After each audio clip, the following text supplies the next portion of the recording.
Okay, so get this right. Lately, I've been, like, totally fascinated by electricity.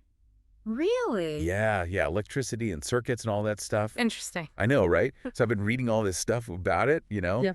just trying to get a better grasp on how it all works. It's pretty amazing when you think about it. It really is, and I kind of wanted to, like, pick your brain about it a little bit. Oh, absolutely. Happy to share what I know. Awesome, awesome. Okay, so, like, first off, Yeah. have you ever, like, actually stopped to think about how many electrical appliances you use in a day? Oh, all the time. It's mind-blowing, right? I mean, Yeah. from the moment we wake up, It's crazy. it really is. It's like our whole world runs on electricity, Absolutely. It's the invisible force powering our modern lives. and it all comes down to circuits, right? Exactly. Circuits are the pathways that electricity flows through. Yeah, like the materials I was reading, they defined an electrical circuit as a complete path Mm-hmm. around which an electrical current can flow. Yeah, a closed loop. Right, a closed loop. So think of it this way, like your coffee maker, right? Okay. You plug it in, flip the switch, Yeah. bam. Electricity flows from the outlet through the wires in the coffee maker, heating up the water and brewing your coffee. And that's a circuit in action. Exactly. It's like a little highway for those tiny electrons. Perfect analogy. So there are like specific parts Right. to make it all work. 3 main components. Right. Go on. First, you need a power source. Okay. Something to, push the electricity along, like a battery. Or like the outlet in the wall. Right. Exactly. That's connected to the power grid. Okay. What else? Then, of course, you need a pathway. The wires. Yes, the wires, Okay. conductors that allow the electricity to flow through them with minimal resistance. And the last thing. And lastly, you need the device itself, the thing that actually uses the electrical energy. Like the heating element in the coffee maker. Exactly, or the light bulb in a lamp, or the motor in a fan. So it's kind of like a water pipe system, right? Yes, that's a common analogy. Where the power source is like the water pump. That's right. The wires are the pipes, and the Right. device is like the faucet or whatever. Exactly. And just like in a water pipe system, you need all the parts working together for the system to function. Right.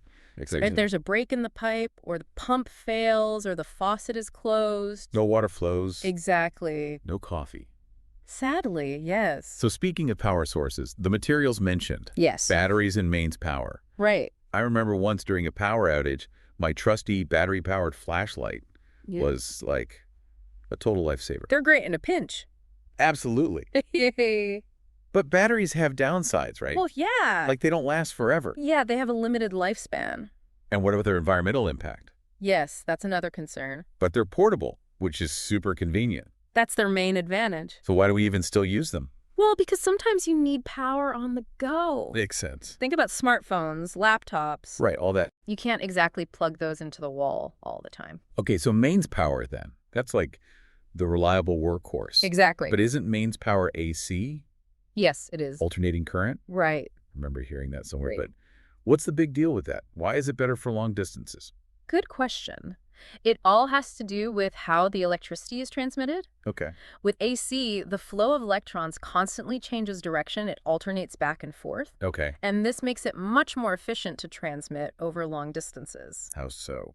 Well, you see, when electricity flows through a wire, some energy is always lost as heat. Mm-hmm. But with AC, we can use transformers to step up the voltage for transmission. Transformers. Yeah, those big metal boxes you see on power poles. Right, right. By increasing the voltage, we reduce the current, and that means less energy is lost as heat. That's clever.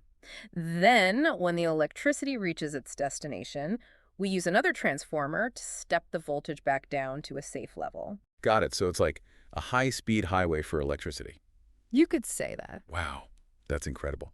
So those big power lines we see, those are all using AC. Yes, they're carrying electricity from power plants to homes and businesses all over the country.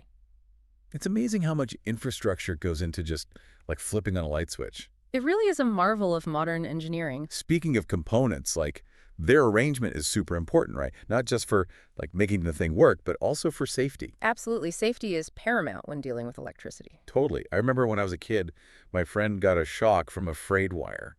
Oh, no. Yeah, it was like a total accident, but it was definitely a lesson learned the hard way. It's a good reminder to always be cautious. For sure. And that's why those safety precautions in the materials are so important. Right, like what were those again? Never handle electrical appliances with wet hands. Exactly, because water increases conductivity. So it's like making it easier for the electricity to flow through you. Exactly. Yikes. Okay. And always be on the lookout for damaged wires or appliances. Right. Those are like potential hazards just waiting to happen. They are. It's best to err on the side of caution and have them repaired or replaced by a qualified electrician. It's definitely better safe than sorry. So can we talk about conductors and insulators for a sec? Of course. The material mentioned them, but I'm a little fuzzy on what they are. Sure. So conductors are materials that allow electricity to flow through them easily. Right. Most metals are good conductors. That's why we use them for wires. Right. Insulators, on the other hand, are materials that resist the flow of electricity. Okay, I'm with you. Things like rubber, plastics, glass, those are good insulators. So conductors conduct and insulators insulate. Exactly. Makes sense. And that's why electrical wires have that protective plastic coating. Right, to keep the electricity contained. Precisely. It prevents you from getting a shock if you touch the wire. Smart, very smart. Okay, now about those circuit diagrams. Yes. What about them? They always seem so, like, cryptic to me. They can be a bit intimidating at first glance. Totally. But once you understand the basic symbols, they're not so bad. Symbols? Yeah, each component in a circuit is represented by a symbol. Oh, like a shorthand. Exactly. It's a way for electricians and engineers to communicate about circuits in a clear and concise way. So, like, what kind of symbols are we talking about? Well, for example, a straight line represents a wire. Go. A zigzag line is a resistor.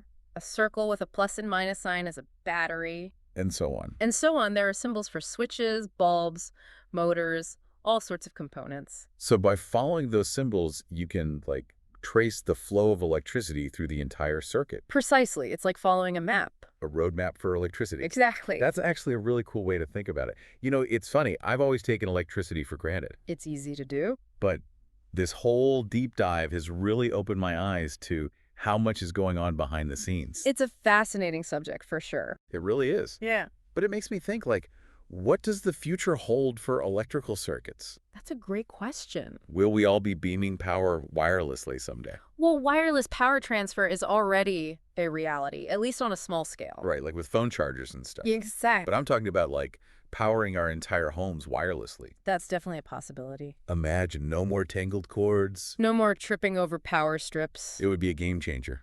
It would certainly change the way we design our homes and cities. And what about renewable energy sources? Oh, absolutely. That's another huge area of development. Solar power, wind power. Geothermal, hydroelectricity. It seems like the future of electricity is going to be much cleaner and more sustainable. I think so too. There's a lot of exciting research and innovation happening in that field. Well, I, for one, am excited to see what the future holds. Me too. It's an electrifying time to be alive. I see what you did there.